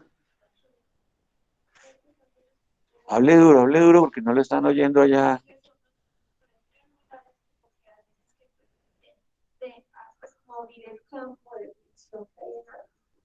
Son unos cojinetes circulares, triangulares no. Son unos cojinetes circulares que están cogiendo los cóndilos y permiten y facilitan el movimiento de los huesos, de la articulación. Entonces, eso es, son de cartílago, entonces tienden a lesionarse muy fácilmente. El mecanismo por el cual se lesiona la rodilla es pie fijo con rotación, ¿sí? Eso es lo que nosotros nos lesiona los meniscos, básicamente. Un tropezón le puede lesionar a uno los meniscos perfectamente. Entonces uno tiene que tener mucho cuidado con eso y sobre todo preguntarle al paciente siempre cuál fue el mecanismo lesional. ¿Cómo fue la caída? ¿Cómo fue el tropezón? Eso es lo más importante para que tengamos eso claro. Bueno, sigamos. Ahora bien, en la rodilla existen muchas maniobras que nos ayudan a nosotros a hacer un diagnóstico sencillo. Esta maniobra, pues aquí están los nombres propios, pero esto no. Es el test de McMurray. Como sabía que aquí pues no podíamos tener camilla ni nada, porque esa clase lo chévere fue una camilla para poder hacer todo. Miren ustedes que aquí está, este dibujo está muy bien hecho. Se flexiona la cadera, se flexiona la rodilla y se le hace este movimiento al talón. O sea, para hacer que el pie rote, haga rotación interna y externa. El dolor en estas zonas o la crepitación con dolor son signos de lesión de los meniscos. A veces ocurre que hay golpes que producen hemartrosis o inflamaciones que van a producirnos líquido intraarticular. Entonces, para eso, nosotros tomamos el polo superior de la rótula, aquí lo fijamos en esta zona, pues con el paciente acostado y baloteamos y hundimos como una tecla la rótula. De esa manera, ese baloteo, si hay baloteo, nos indica que hay líquido intraarticular, así de sencillo. ¿Sí? Sigamos. Ahora bien, perdóneme que usted se pegó conmigo por estar aquí. Entonces, mire, uno al paciente le hace para los ligamentos laterales, colateral interno, interno y externo, entonces uno hace esto. ¿Sí? Usted tiene bostecito, ¿no? Entonces aquí se presenta esto y aquí lo hace de esta manera. ¿Sí? Usted, no lo tienes por molestar. Entonces ustedes notan muy claramente cómo la articulación bosteza, se abre la articulación y nos indica que hay debilidad de los ligamentos colaterales. Eso, ahí se habla de una rodilla inestable, pero hay pacientes que lo tienen normalmente, las personas que son muy altas, que tienen mucho tejido elástico, pueden tener bostezo de las articulaciones sin que esto sea patológico. Pero uno lo ve ya después de la adolescencia, ya son absolutamente patológicos este tipo de bostezos. Yo tenía un paciente que era de ascendencia sueca, el tipo medía como 2,20 y tenía más carne un pensamiento de San Luis Beltrán, era flaco como el sol. ¿Sí? Él era así. Hola, doctor Álvarez, ¿cómo está? ¿Cómo le va? No, ¿qué hubo, mijo? ¿Cómo está todo ahí arriba? ¿No? Y el tipo tenía hernias, yo le operé 2 hernias inguinales, las rodillas uno se las hacía y el bostezo era impresionante, pero era normal. O sea, que era casi un síndrome de Ehlers-Danlos. ¿Usted han oído hablar de ese síndrome? Prácticamente él tenía eso, ¿no? Tenía todo ese tipo de problemas. Y aquí tenemos la de Falcao. Eso es, perdóname, se le pide al paciente que ponga el talón en el suelo, claro que aquí no es lo ideal, y se fija la pierna y se le hace, no, tenla en el suelo. Y se ve cómo se viene la rodilla. Obviamente, en un paciente que tiene una lesión aguda, que se acaba de caer, acaba de tener la lesión, ¿usted qué recibe si usted lo intenta examinar así? Un madrazo total. Entonces, esos pacientes hay que hacerlo. Yo en estos días me equivoqué en una cosa que se llama el RICE, que es el manejo de estas lesiones, que es reposo, hielo, elevación y compresión, ¿sí? O compresión y elevación, que es lo que se tiene que hacer. Por eso ustedes cuando están en urgencias y les llega un paciente con una lesión de rodilla, ustedes lo que hacen es poner un vendaje bultoso. ¿Se han oído hablar de ese término? El vendaje bultoso es un vendaje que se hace con varias vueltas de algodón y encima un vendaje elástico. Eso es para proteger la articulación sin comprimirla demasiado, ¿no? Se le hace una compresión ligera, de modo que se oponga al exudado hidrostático que van a producir los cientos de capilares que están lesionados. La comprimimos un poquito, le ponemos frío. Esto del frío y el calor en las articulaciones o en los tejidos lesionados, ¿qué sentido tiene? ¿Ustedes qué opinan? Si una lesión acaba de ocurrir, ¿tú le pones frío o calor y por qué? ¿Cómo? ¿Por qué? Para provocar vasoconstricción y evitar que haya un exceso de inflamación. En cambio, cuando ya la lesión está evolucionando, le ponemos calor para que haya vasodilatación y se vayan más fácil los productos de desecho. Eso es muy importante, ¿no? Porque la gente a veces pues comete el error de hacer las cosas exactamente al revés. Bueno, sigamos. Este test es exactamente lo mismo y ustedes lo van a encontrar. El paciente se acuesta, le levantamos esto y le hacemos así y vamos a ver si es hacia afuera el menisco externo, si es hacia adentro el menisco interno y tiene una alta sensibilidad. Entonces, la rodilla normal es aquella que no tiene lesiones cutáneas, no hay derrame articular. ¿Cómo vemos el derrame articular? Con la prueba de la fijación de la rótula y el baloteo de la rótula. Movimientos de extensión, flexión y rotación interna y externa conservados y no dolorosos, o sea, no hay dolor a ningún movimiento de eso. Bostezos negativos, cajón anterior y posterior negativos. El cajón posterior, yo voy a serles a ustedes sincero, no lo he visto nunca. Lo describen, pero en cambio el anterior sí, el ligamento cruzado anterior sí se ve con mucha, sí lo he visto con mucha frecuencia. Y las maniobras meniscales negativas. Entonces fíjense que ya tenemos nosotros como una, una secuencia de eventos que podemos hacer y nos aprendemos. Fíjense que no es tan sencillo, no es tan difícil. ¿Se dan cuenta? Entonces no tenemos problema para eso. Digamos. Bueno, aquí viene el pie y el tobillo. ¿Qué es lo que más pasa en esa articulación? El esguince. Se me torció el HP pie, ¿sí?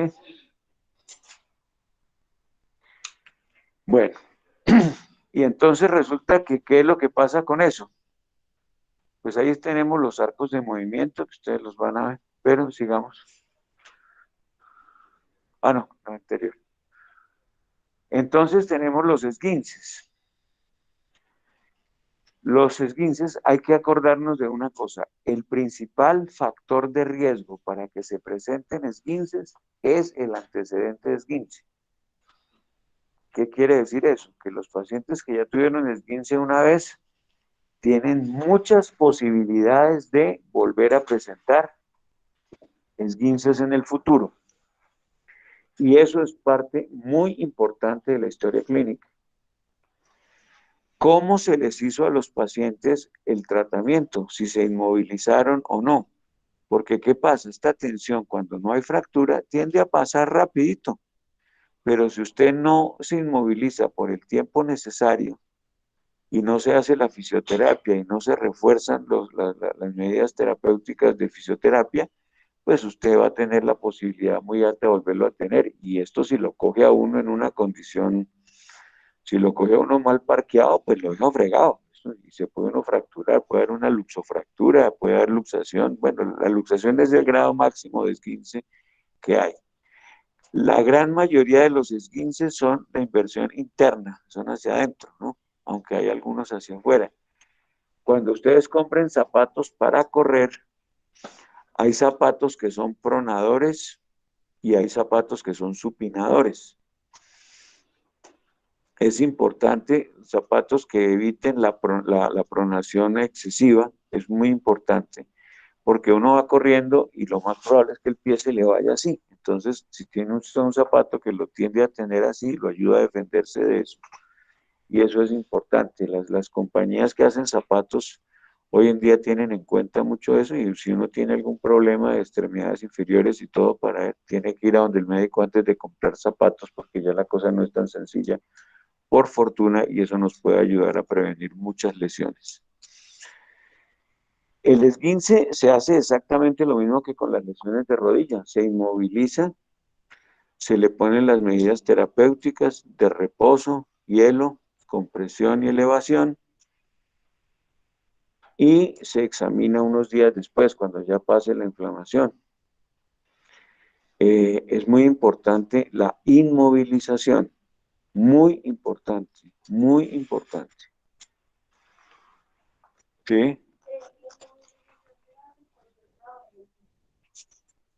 Bueno, hay esguinces que son quirúrgicos de entrada, ¿no? Pero eso tú lo ves unos días después, se le hace, uno digamos en la atención primaria le hace la inmovilización, todo eso, pero hay esguinces que ya es una ruptura completa del ligamento, entonces en ese caso pues ya toca operar. Y esa cirugía es de muy mal pronóstico, como todas las cirugías de ligamento, son de pésimo pronóstico, al paciente por lo general no le va muy bien. Entonces ahí tenemos complicaciones. Sigamos. Bueno, la columna dorsolumbar. Entonces, ¿qué tenemos aquí básicamente? Dicen que más o menos el 70% de las personas han sufrido o sufrirán de dolor lumbar en algún momento de su vida. Es la patología más frecuente que hay en la consulta externa de medicina general. Y es la menos entendida. Porque ustedes que ven en la televisión, tome Lumbal, ¿no? ¿Sí? Y tome Advil, Forte. ¿Y cómo es que llaman el otro? X-Ray, no sé qué, eso recuerda, no sé qué vaina, y todo eso. ¿Ah? Bueno, ¿el qué? Ah, ya salió el 2, es una machera esa vaina. Mi vida cambió desde eso. Bueno, ¿qué pasa con eso, mis doctores? Estamos corrigiendo el dolor, sí. ¿Ustedes, alguno de ustedes es casado? No, todos tienen cara de felicidad, ¿no? Entonces, pero yo les digo, mire, una de las cosas que más tiene que ver cuando uno tiene hijos es que el manejo de los hijos genera dolor de espalda severísimo. ¿Dónde se cambian los hijos? En la cama matrimonial. La cama matrimonial es bonita, no es como los de hospital que son así de altas, sino son camas bajitas que se ven más chéveres, ¿no? Entonces todos los padres desarrollamos eso, dolor lumbar, cuando nosotros estamos manejando viejitos, que son como niños también, pero como 15 veces más pesados. Entonces también desarrollamos dolor lumbar. Nosotros nos agachamos de manera, a ver, venga, mi doctora, recoja eso. A ver. Ella sí sabe, ¿no? Uno se debe agachar con las rodillas y no agacharse con la espalda, porque ahí es donde tiene uno el problema. O sea, las medidas de higiene postural, la manera de sentarse que tenemos los seres humanos, tiene mucho que ver con el dolor de espalda. La inmensa mayoría de los pacientes se les quita el dolor de espalda corrigiendo la causa. O sea que no necesitamos tomar, porque si usted sigue promoviendo la causa y toma pepas, pues se le quita el dolor, puede que se le quite, pero va a seguir la causa y algún día se va a lesionar, ¿no es cierto? Entonces, vamos a ver que estos pacientes desarrollan, los que continúan con eso en algún momento desarrollan dos síndromes muy importantes, que son el síndrome de la hernia de disco, hernia de núcleo pulposo, la mayoría de ellas es L4, L5 y L5, S1, más raros los anteriores, o el síndrome piramidal, que es un musculito lo más antipático que está situado entre el sacro y el trocánter mayor. Pero él es un musculito chiquito, pendejito y todo, pero está relacionado con el ciático y a veces en algunas personas el ciático pasa a través del músculo hacia la pierna. Entonces la contractura de este músculo puede simular una ciática, por eso es que lo llaman la falsa ciática. Entonces, sigamos, mijo. Aquí tenemos nosotros los cuerpos vertebrales y entre ellos los discos, que es como una llanta de carro. Por fuera es cartílago y por dentro es un líquido gelatinoso. Todo eso nos sirve como amortiguador para evitar las lesiones que puede haber de las vértebras. Nosotros el estado evolutivo de la bipedestación nos costó. Nosotros somos el único animal que le dan hernias de núcleo pulposos a los seres humanos. Ni siquiera a los primos, los micos les da. A nosotros sí, por eso es el precio de la bipedestación, ¿no? Que tenemos ese tipo de lesiones. Bueno, ¿cómo se examina la columna lumbar? Mire, eso da una vergüenza ver uno. Primero que todo, le cogen y le meten el dedo ahí en toda la región lumbar. ¿Le duele? ¿Le duele? Y si le dice que sí, entonces dice, no tengo ni idea qué hacer. Y sigue, ¿le duele? ¿Le duele? No tiene ni idea qué está haciendo. Entonces, a mí me parece muy triste que uno no sepa. Fíjense que hoy hemos aprendido a examinar unas cositas de los miembros que como que no teníamos en cuenta, pero no sé si usted ya tiene la sensación de que si a alguien le está doliendo el hombro, ¿qué vas a hacer? y que si alguien tiene como que las manos dormidas, como que ya sabemos qué hacer, ¿no es cierto? Entonces, venga a ver su merced, porque es que ella ya la tengo fregada y ya tiene cadera de bailarina, entonces no puede. No, yo sufro, yo estoy peor. Bueno, entonces miren, doctores, cuando uno examina la columna, es muy sencillo. ¿Qué le pedimos? Baja y te tocas la punta de los pies. Eso, ahí, listo. Entonces tenemos el arco de movimiento conservado sin dolor. Entonces, listo, ponte ya. Eso. Ahora hacia atrás. Eso, perfecto. Uno al paciente, así, le dice que se agache un poquito y hace que coge las apófisis espinosas y les hace una presión, les hace presión, y luego coge el martillo y les hace percusión. Si esto no provoca dolor, todo está bien. Porque ¿en qué entidades se puede provocar dolor? Metástasis y alteraciones osteolíticas de las vértebras, fracturas por aplastamiento y otra serie de lesiones pueden provocar eso. Ahora bien, yo le voy a pedir cuáles son las hernias de disco más comunes o las lesiones más comunes que provocan compresión radicular. La compresión radicular nos va a provocar primero un fenómeno sensitivo, que es la parte externa del nervio, y nos va a dar dolor en el dermatoma correspondiente. Si es L4, L5, nos va a dar dolor ciático y se va a ir hacia la parte externa de la pierna y el dorso del pie. Y cuando la lesión ya se establece a la parte motora, vamos a tener pie caído. ¿Sí? Y cuando es L5, S1, va a irse por acá hacia la parte posterior de la pierna y el paciente no puede hacer dorsiflexión del pie. Entonces, yo le pido al paciente que camine en la punta de los pies como cuando usted llega de una rumba por la noche y no quiere que la oigan. Entonces, fíjese, L4, L5. Y que se devuelva en los talones. L5, S1. Lo pudo hacer. ¿Qué? El paciente con pie caído hace así. ¿Han visto caminar gente así? ¿Sí? Eso es muy común. Yo tengo un paciente que yo tuve, era un español. Ustedes saben que España peleó en la Segunda Guerra Mundial, peleó a favor de los alemanes, ¿no? ¿Sí sabían eso? Y ellos mandaron allá la Legión Azul a pelear al frente de Stalingrado. Uno de ellos era mi paciente, don Lino Sengotita Bengoa, así se llamaba. Un apellido muy fácil de pronunciar. Yo duré como un mes para aprenderme la.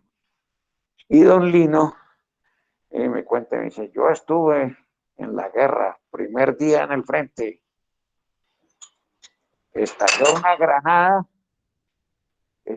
granada, me dio en el culo y me lesionó el ciático y se me cayó el pie, y eso me salvó. Y era toteado de la risa. Entonces don Lino caminaba así con el pie caído, y él contaba su cuento de la guerra.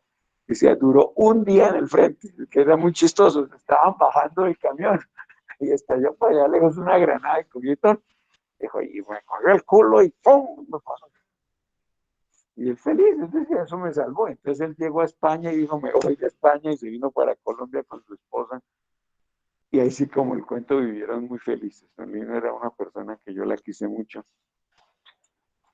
Y él me enseñó lo del pie caído. Claro, lo de él era irreversible. En cambio, en una lesión por compresión radicular, pues es una lesión que es completamente reversible, no tiene problemas. A veces hay que operar, más o menos de 100 pacientes, a 3 los tienen que operar, hacerles una laminectomía o una cirugía pues de columna avanzada. Pero si se fijan, el examen no tiene nada de complique. Ahora bien, hay una prueba que es, digamos, que es el signo de la ceja, con el paciente acostado, boca arriba, o en decúbito supino si somos más finos. Entonces le hacemos nosotros, le levantamos la pierna. ¿Qué hacemos al levantarle la extremidad? Estamos traccionando el nervio.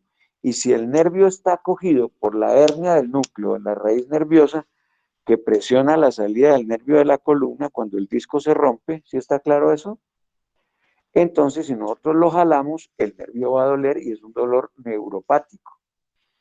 Es un dolor del nervio. Entonces, entre 35 y 70 grados se puede ver que esto, ustedes lo ven, el paciente levanta y, ¡ay, doctor, el dolor tan fuerte!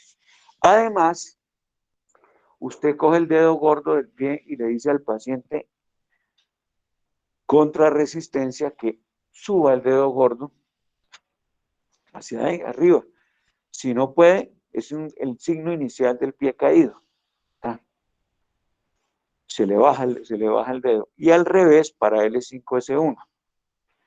Y para L4, L5, hay abolición del reflejo rotuliano. Y para L5, S1, hay abolición del reflejo aquiliano. Fíjense lo sencillo. ¿Saben cuál es el reflejo aquiliano o no? Bueno, entonces, pues, el reflejo aquiliano es este. Tiene el tenis preciso. Tiene el tenis. A la salida le doy la fórmula.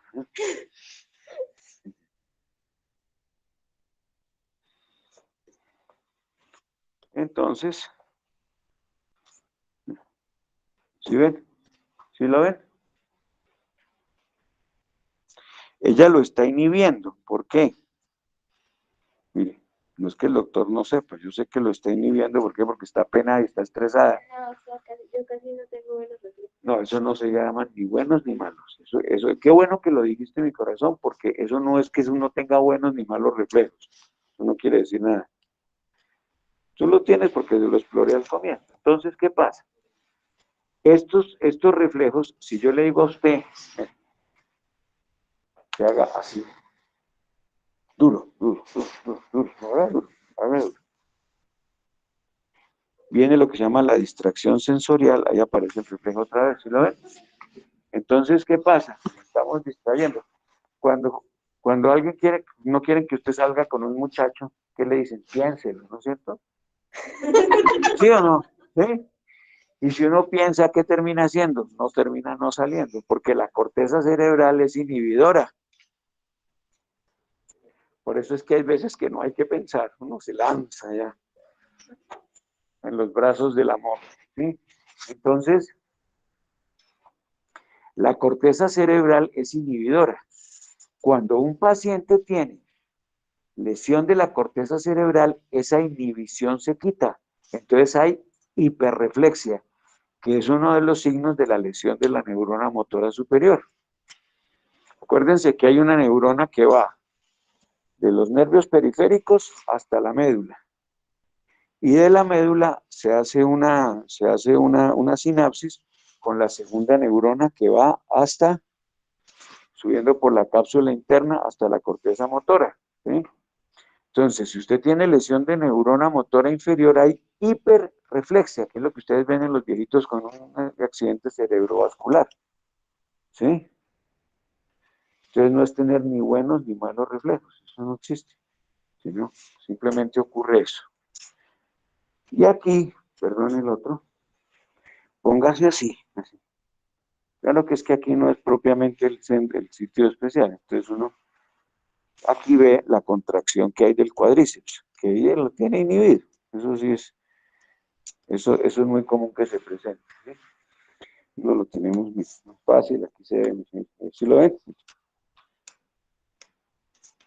Se contrae acá. ¿Qué objetivo tienen este tipo de reflejos, doctor? Que el médico pueda cobrar, o desde el punto de vista fisiológico tienen algún sentido. Espero que el componente motor se encuentre todavía, ¿cómo se dice? Pues en un estado fisiológico. Usted responde como muy buen político, no dijo absolutamente nada. Dicen ni lo uno ni lo otro, sino todo lo contrario, ¿sí? No, yo te entiendo, por eso les pregunto, porque yo sé que ustedes no tienen. Estos reflejos son posturales. Si usted se va a caer, usted recupera inmediatamente la postura, ¿sí? Eso es lo que hace esto. Esto le está indicando al cerebro que este músculo se traccionó súbitamente. Yo lo estoy traccionando, ¿sí? ¿Y él qué hace? ¡Pum! Inmediatamente lo contrae, porque dice, no, no, no, un momentico, no se me vaya, ¿sí? Recupere la posición. Entonces son reflejos posturales. No están hechos ni diseñados para que el médico cobre la consulta, que es lo que la gente cree, ¿sí? Es que me exploró los reflejos y ya, no está hechos para explorar los reflejos. Están hechos porque son reflejos de tipo de recuperación de la postura. Entonces, tenemos esto claro. Algunas personas complican esto y dicen que cuando por acá ya está positiva la cosa es que la articulación, no, el LASEG es el LASEG, que es entre 35 y 70 grados. Aquí hay un signo de Bonnet, que es muy dudoso, realmente que tiene que ver con el piriforme. El piriforme aquí lo tenemos el musculito y por aquí por la mitad pasa el ciático y hace doler toda la pierna y todo, y es muy parecido al dolor ciático. El dolor ciático radicular de la pierna pues coge el territorio de L4, L5, L5, S1 en la gran mayoría de los casos. L3 es este. Aquí está L3. Es muy raro que esto se funcione. L2, L3. ¿Sí? Entonces, aquí tenemos nosotros esta maniobra que hace esta maniobra que es poner el paciente boca arriba, distinto a la SEC, doblarle un poco, flexionarle la rodilla y hacerle un movimiento lateral del pie, genera dolor, es el síndrome del piriforme, ¿no? Ustedes tienen que acordarse que existen dos causas, que no solo existe la ciática, sino también el piriforme. ¿Está claro? Sí. ¿Se acabó? Bueno. Doctores, ¿aprendieron algo? ¿Sí? ¿Fue claro? Bueno. Entonces yo quiero que, ¿sí?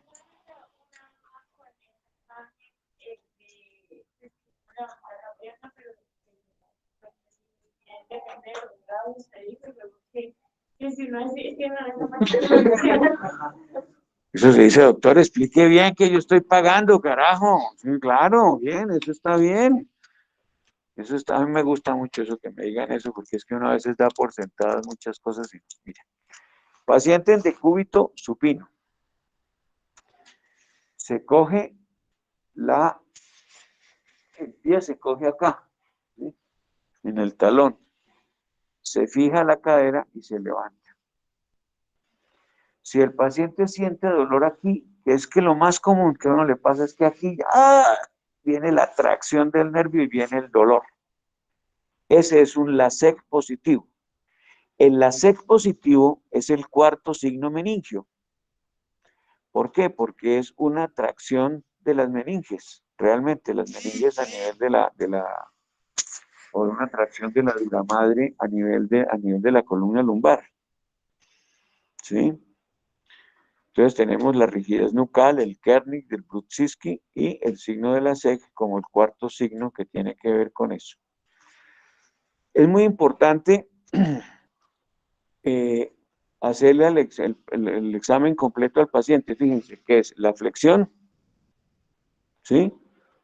La extensión, la marcha en puntillas, en talones, percutirle las vértebras, hacerle y tocarlas con los dedos también para ver si hay lesión de los cuerpos vertebrales. Con la marcha estamos midiendo la fuerza, con el paciente acostado le pedimos que eche los dedos hacia arriba y hacia abajo, y ya sabemos que hacia arriba que es L4, L5, hacia abajo L5, S1, con fuerza que lo muevan a uno. El reflejo rotuliano en L4, L5 y en L5, S1 el reflejo aquiliano. Pues la sensibilidad, obviamente, si un paciente ya llega con esto, la tiene comprometida y le va a decir a uno, tengo la pierna dormida, y uno pues le dice a uno la fecha y todo. Ahora, este otro aparatico, ¿cómo se llama? Este diapasón también nos sirve a nosotros para ver la sensibilidad vibratoria del paciente, si es que lo necesita. En el caso de todas las alteraciones que hemos visto, si se necesitan que haya una lesión, uno con esto la puede medir muy fácilmente. Y listo, y eso queda ahí bien, y eso también nos sirve para hacer la prueba de Weber y la prueba de Riné, que de pronto en algún momento la vemos, ¿sí? Entonces, estos pacientes que tienen estas patologías, pues bueno, el reposo, la cirugía a veces hay que hacerla, como les digo, y la mayoría de las veces están bien. Pero yo les digo, lo que da vergüenza es ver que hoy en día los médicos no se saben estas cosas tan elementales. Entonces yo quiero que por favor ustedes las miren, yo estoy a disposición de ustedes y podemos pues mirar las dudas que tengan, estudien esto porque esto es importante y fíjense que son cosas sencillas, no hemos visto nada del otro mundo, ¿no es cierto? Pero son cosas que si las ordenamos en la cabeza y las tenemos sencillas y las aprendemos, sabemos examinar columna cervical, sabemos examinar el miembro superior, el hombro y el codo y la muñeca, la cadera, sospechar una fractura de cadera, ¿no es cierto? Que eso es importante cuando ustedes lo llamen. Cuando uno es estudiante de medicina siempre lo llaman a ver los viejitos, eso siempre pasa. Los que nadie quiere llevar al médico. Ay, ¿será que sí es de médico? Entonces uno vaya como pendejo. Y lo ponen a uno. Yo he tenido una fortuna en mi vida. Yo he visto desde pacientes estrato 7 a mi consultorio en Chía, llegaba desde el ministro de Salud que vivía en Chía hasta el embolador epiléptico de Chía que yo le regalara para la fórmula para que fuera el Epamil para las convulsiones. Y uno se da cuenta en esto, viendo uno todos estos rangos, que todos nosotros sufrimos las enfermedades de acuerdo a nuestras condiciones, pero que las personas que están en condición menos favorecida tienen que soportar mucho dolor. Y si nosotros no les hacemos un buen diagnóstico a nivel de atención primaria, ellos cuentan con nosotros, que somos los médicos generales, los médicos que los estamos viendo en el centro de salud, los médicos que los estamos viendo a nivel de su casa de pronto, en estas brigadas de salud o lo que sea. Y si nosotros no les hacemos un diagnóstico y no lo orientamos, ¿quién lo va a hacer? Yo me acuerdo mucho de una consulta, yo les voy a contar una consulta que llegó un señor al centro de salud donde yo estaba con una gota. ¿Usted sabe qué es la gota? ¿Saben qué es la gota? ¿Alguien no sabe? Bueno, este paciente llegó muerto del dolor y lo vio un médico de una de esas universidades de garaje que estaba allá, que me da mucha rabia, ¿verdad? Y este señor le dijo, sí señor, tome Dolex y hagas estos exámenes. Le pidió cuadro hemático, parcial de orina, glicemia, triglicéridos y colesterol. Y el señor con ese dolor tan tenaz, 2, 3 días, al otro día vino que le hicieran los exámenes de laboratorio, todo eso y se los entregaron a los 4 días. Y el tipo le encontró los triglicéridos aumentados, entonces le dio atorvastatina y lo mandó para la casa. ¿Usted qué opina de esa consulta?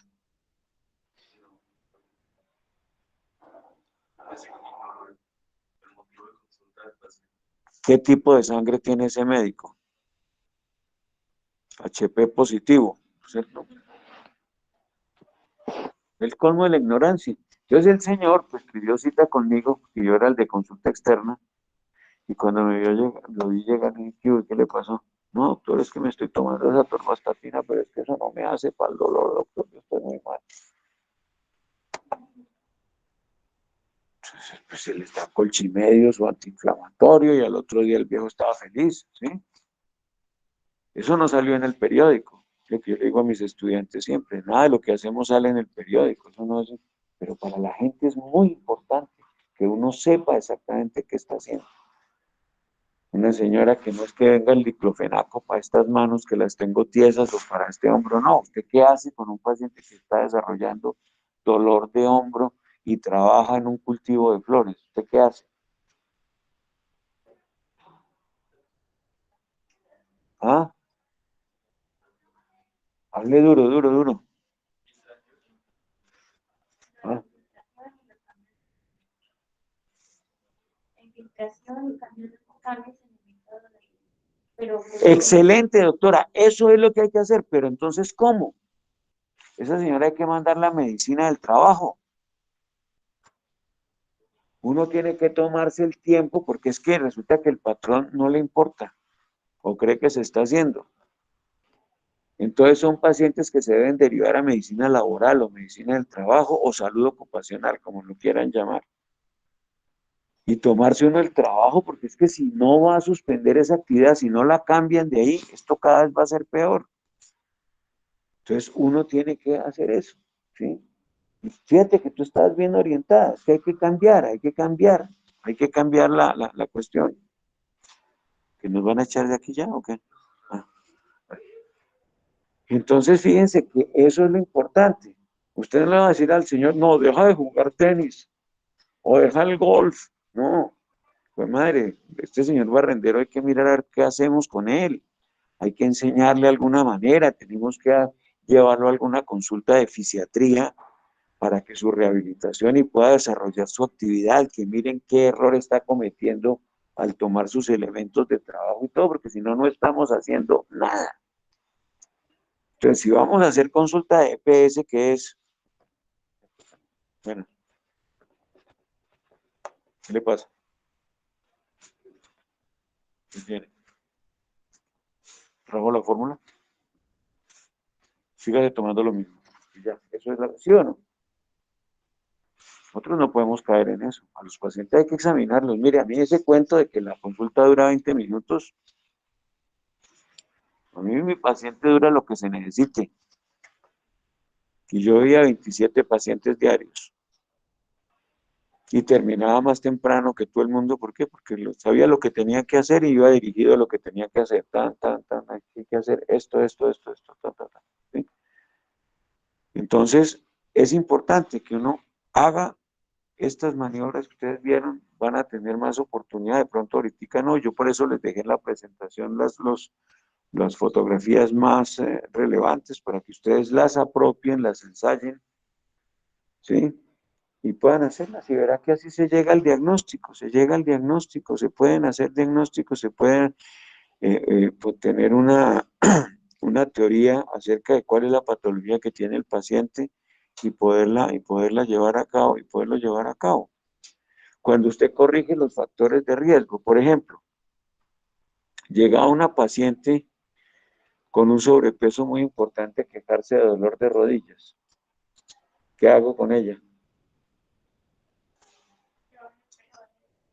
¿Y cómo baja uno de peso? ¿Ah? ¿Cómo? Bueno, pero es que resulta que sí, eso es cierto, pero hay pacientes que tienen una obesidad mórbida, donde el asunto es tan serio que ya no, eso no es suficiente. Entonces hay que mandarlas a operar. Tienen que hacer una cirugía de un bypass gástrico o una manga gástrica o lo que sea, porque son una cirugía bariátrica, porque de todas maneras, si no, no se van a mejorar.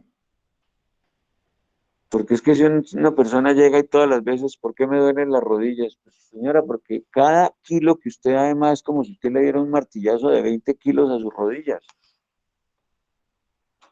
Entonces eso no puede ser así. ¿Sí? Entonces usted se va a lesionar. Y entonces como las señoras se embarazan, suben de peso, viene el siguiente hijo y no han bajado de peso, entonces suben más y vuelven y va. Entonces se va presentando ese círculo y lo encuentra uno y es la vida y así eso le va a repercutir, como dicen las señoras, en las caderas, en las rodillas y en los tobillos. Entonces, si nosotros no corregimos la causa de estas lesiones, pues no vamos a hacer absolutamente nada. Pero primero tenemos que hacer el diagnóstico, saber qué es lo que está pasando. ¿Sí está claro? ¿Sí fueron claros los temas que nosotros tratamos el día de hoy? No me digan que sí por ser condescendientes, sino realmente si alguien tiene una duda, una sugerencia, me la dice. ¿Sí fuimos claros? ¿Se entendieron las cosas como son? ¿Sí? Bueno, acuérdense ustedes que esto, yo siempre les digo a los estudiantes una cosa, así sea en universidad pública. Ustedes están gastando un dinero en formarse. Con ese dinero están comprando docencia. y tienen todo el derecho a exigirnos a nosotros, por lo menos en el caso mío yo no tengo ningún problema en lo que sea, ¿de acuerdo? Pero yo siempre les digo que hagamos un ejercicio. Mírense los zapatos todos. Mírenselos. Esos son los zapatos de un médico. Ustedes ya tienen que considerarse médicos y tomar esto en serio. Es su futuro y es el futuro de mucha gente que va a depender de ustedes, no solo su familia, de lo exitoso que usted sea en el trabajo, sino muchos pacientes van a depender en su salud y su vida de ustedes. Eso es una responsabilidad social que nosotros tenemos y ustedes ya la adoptaron porque se están formando. Y algunos de ustedes tienen la idea de que va a ser mal médico, dicen yo vaya a ser mal médico, ¿sí? O todos quieren ser el buen médico, el héroe. ¿Sí? Ahora, nosotros no jugamos a ser héroes. Nada de lo que uno hace sale en la televisión. Ahorita con la pandemia sí están los héroes de cuidado intensivo, ¿sí? Pero los vecinos les tiran piedra, los vecinos les dicen que se vayan, que los van a contaminar, bueno, todas esas cosas que nosotros ya vimos, ¿no es cierto? Entonces, por favor, doctores, por lo menos con la parte mía, cuenten conmigo, lo que sea, con mucho gusto. Y lo que haya que ver, pues estudien la presentación, ahí hay una bibliografía. Ahorita a ti te voy a mandar la bibliografía para que se las... Por fortuna son artículos en español, algunos colombianos muy bien escritos. Y ahí se van a dar ustedes cuenta de mucho más, son cosas que vale la pena leer. Y espero que hoy les haya quedado claro la idea de lo que es el examen general de algunas patologías que ustedes puedan diagnosticar y que no son, y que mucha gente no sabe cómo examinarlas y que ustedes espero que ya sepan cómo examinarlas. Listo, vamos. Muchas gracias.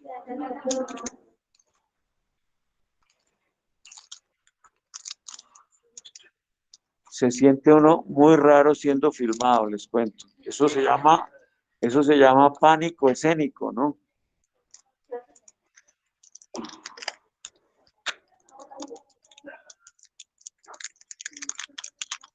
Y más si lo están grabando. Ah, miren el aparatico, mijo. Te voy a poner una responsabilidad, me lo devuelves, pero entonces que todo el mundo lo mire, lo utilice, para que sea, porque es que no nos podemos estar tan juntos, pues por razones de la pandemia como para eso, pero me lo devuelves, me costó 22.000 pesos, ¿no?